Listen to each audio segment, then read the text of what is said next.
आज सारा देश मेरा लाम पर है, जो जहाँ पर है वतन के काम पर है। नमस्कार दोस्तों।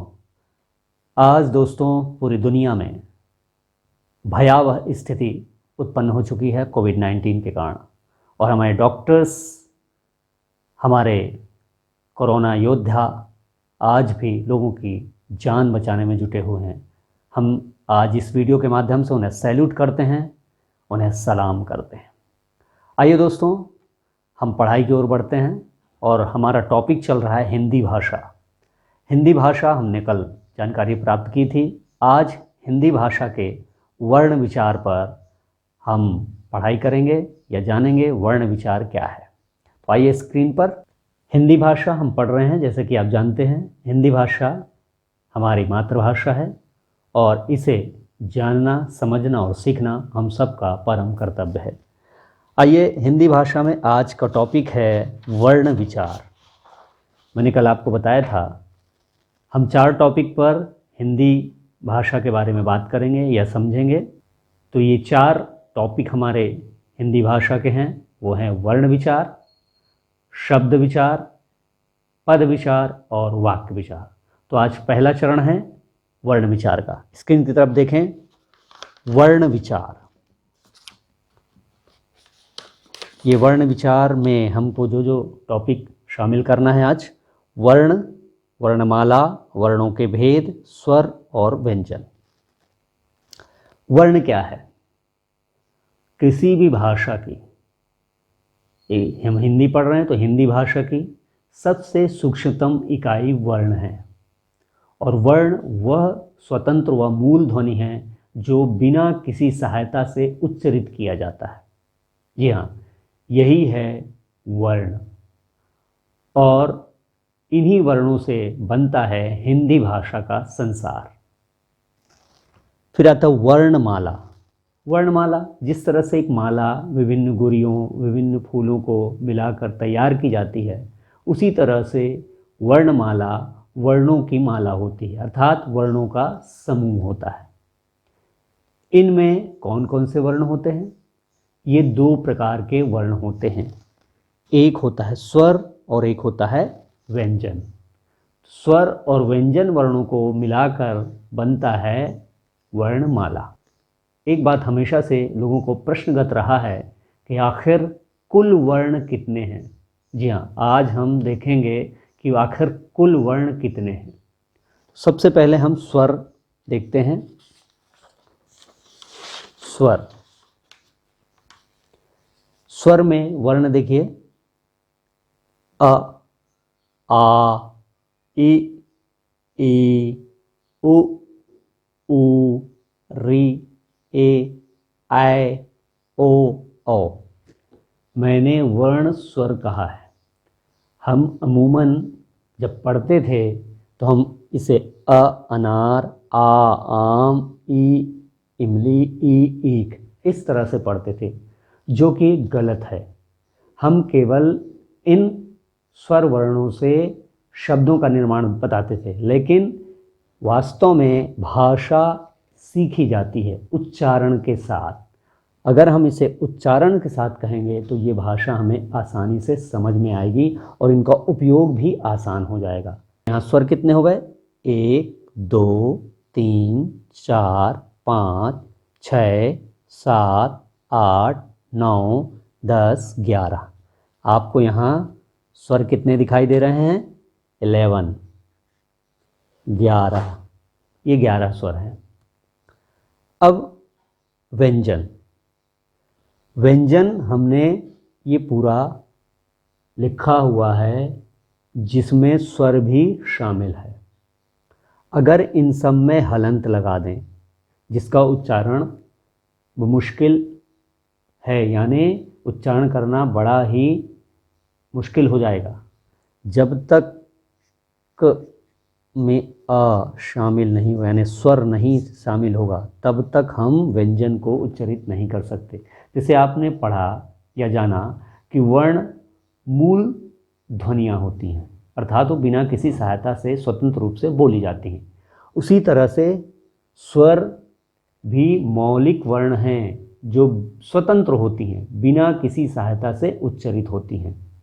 लेकिन व्यंजन व्यंजन बिना स्वर की सहायता से उच्चरित नहीं हो सकती, अर्थात व्यंजन स्वरों के माध्यम से ही उच्चरित की जाती हैं, इसमें स्वर शामिल होते हैं। तो क ये मैंने पूरी इसमें स्वर शामिल हुआ, व्यंजन लिखा हुआ है। यदि इसको हम केवल वर्ण के रूप में लिखें, व्यंजन वर्ण, तो सब में हलंत लग जाएंगे, हलंत। जैसे क, इसका उच्चारण क्या होगा? क, मुंह बिल्कुल नहीं खोलेगा, अ ध्वनि निकलेगी नहीं, तो क में अ शामिल है, तो ये हो जाएगा व्यंजन। अब यहाँ देखिए, पूरा व्यंजन में पढ़ रहा हूँ जिसमें स्वर शामिल है। क, ख, ग, घ, ङ, च, छ, ज, झ, य, ट, ठ, ड, ढ, ण, त, थ, द, ध, न, प, फ, ब, भ, म, य, र, ल, व, श, श, स, ह। ये हो गया व्यंजन। इनको इसी तरह से आपको उच्चारण के साथ पढ़ना है और सीखना है, न कि का से कबूतर, ख से खरगोश, ग से गमला, इस तरह शब्दों के निर्माण से नहीं बताना। ये तो एक सांकेतिक परिभाषा हो जाती है कि इस अक्षर को कैसे पहचानें कि का उपयोग कहाँ होता है। लेकिन वास्तविक आप उच्चारण के साथ जब इसे पढ़ाएंगे तो ये भाषा की सबसे मौलिक सीख होगी। अब इसमें जैसे हमने अभी स्वर गिना था, कितना था? 11। और हम व्यंजन गिनते हैं कितने हैं? 1 2 3 4 5 6 7 8 9 10 11 12 13 14 15 16 17 18 19 20 21 22 23 24 25 26 27 28 29 30 31 32 33। यहाँ 33 लिखे हुए हैं। अब 11 और 33 अगर इनको जोड़ा जाए तो होते हैं 44। तो क्या 44 वर्ण हैं? मूल वर्ण तो 44 ही होंगे।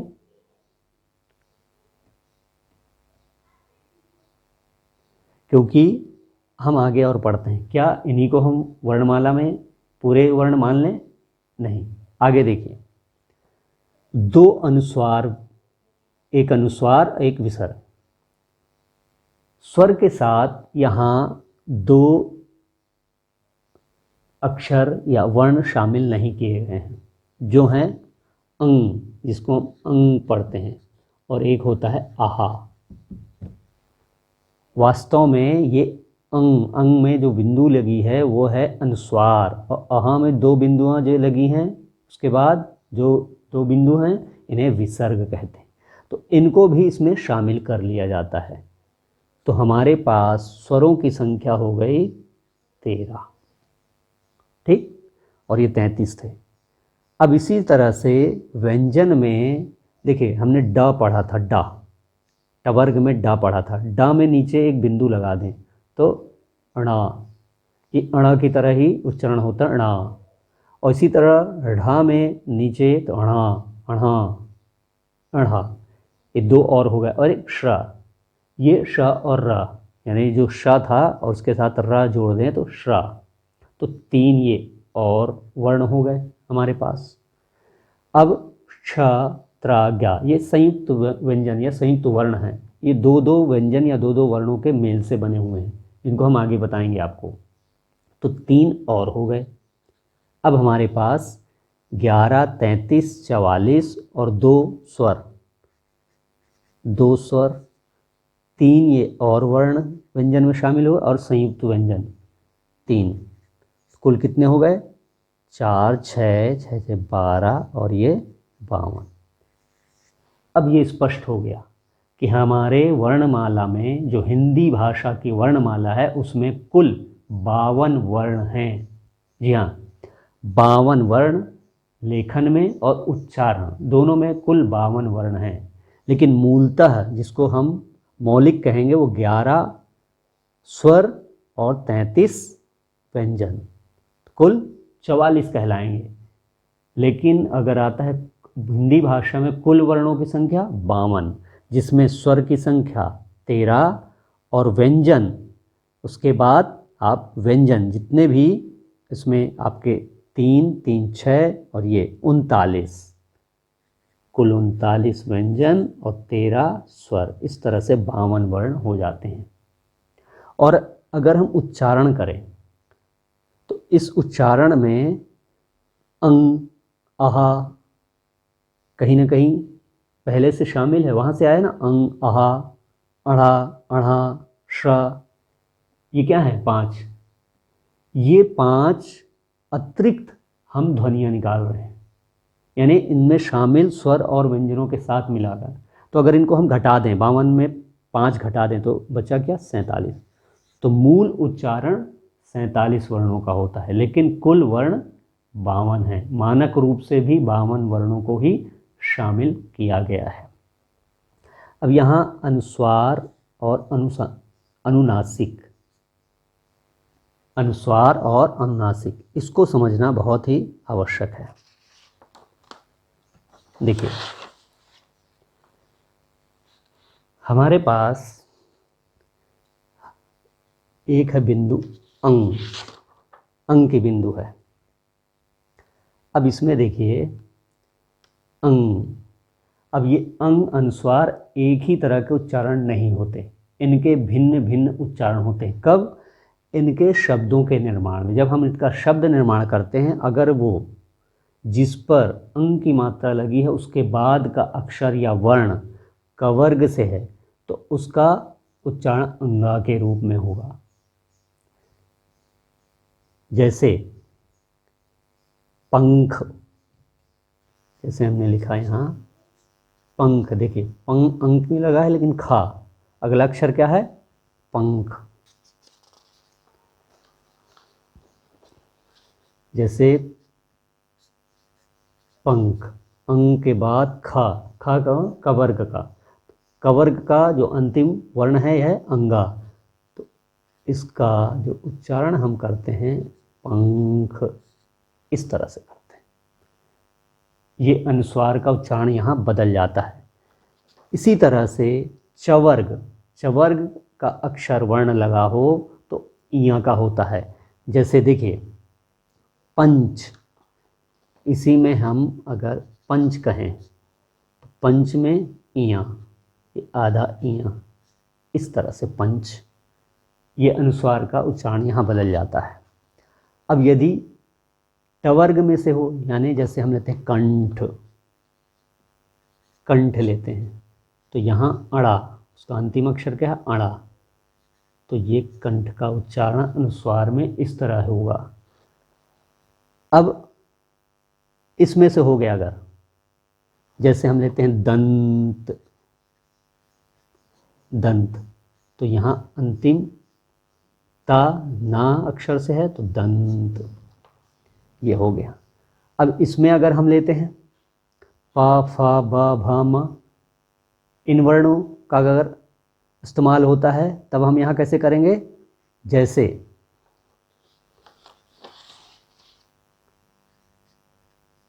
Pump, pump. अब देखिए कवर्ग में अंगा अनुस्वार, यहाँ इया, यहाँ अड़ा, यहाँ ना और यहाँ मा, इस तरह से अनुस्वार का उच्चारण किया जाता है। ये ध्यान में रखें आप, अनुस्वार के जो उच्चारण हैं वो भिन्न भिन्न, इसीलिए इसको स्वर में नहीं रखा गया, इन्हें आयोगवाह कहा गया है। विसर्ग और अनुस्वार को, चूंकि ये स्थिर स्वर नहीं है, एक ही तरह का उच्चारण नहीं होता, इनका वर्ग बदलने से इनका उच्चारण बदल जाता है, इसलिए इनको आयोगवाह कहा गया है। अब एक मैंने अनुनासिक लिखा है, चंद्रबिंदु। जैसे देखिए पंख, आपने पूरा उच्चारण किया, अंक का उच्चारण पूरे जोर से, यानी पूरी तरह से उच्चारण हो रहा है, पूरे स्वर का उच्चारण हो रहा है। लेकिन अगर यहाँ हम चंद्रबिंदु लगा दें तब इसका उच्चारण क्या होगा? पंख। पंख, आधा स्वर बोलेंगे, पंख, पूरी तरह से पंख नहीं बोले, पंख, पंख। जैसे बोले पंच, पाँच, थोड़ा आराम से, इस स्वर में कम बल लग रहे हैं, तो इसको हम चंद्रबिंदु को पाँच पढ़ेंगे, पाँच, पंच। अगर हम इसको पाँच, पाँच, हम इस तरह पढ़ते पाँच, लेकिन चंद्रबिंदु लगा दें तो पाँच, ये अंतर है। तो कभी भी हिंदी भाषा के वर्णों को जब पढ़ें तो उनका उच्चारण सहित पढ़ें, ये सबसे महत्वपूर्ण है। किसी भी भाषा का उच्चारण, यदि उनके वर्णों का, उनके अक्षरों का आपने उच्चारण सही किया तो उनका लेखन भी सही होगा और इस तरह से आपकी भाषा भी सही होगी। तो हम इसे और भी डिटेल्स में अगले एपिसोड में जानेंगे। तो आज आपने जाना वर्ण विचार में वर्ण क्या है, वर्णमाला क्या है, वर्णों के भेद, स्वर, व्यंजन, कुल कितने वर्ण हैं, उनका उच्चारण कैसे होता है और उनका प्रयोग कैसे किया जाता है। तो आज के लिए इतना ही। अगले एपिसोड में फिर वर्ण विचार के बारे में हम बात करेंगे, जिसमें हम और बहुत सारी चीज़ें लेकर आएंगे। तब तक के लिए जय हिंद।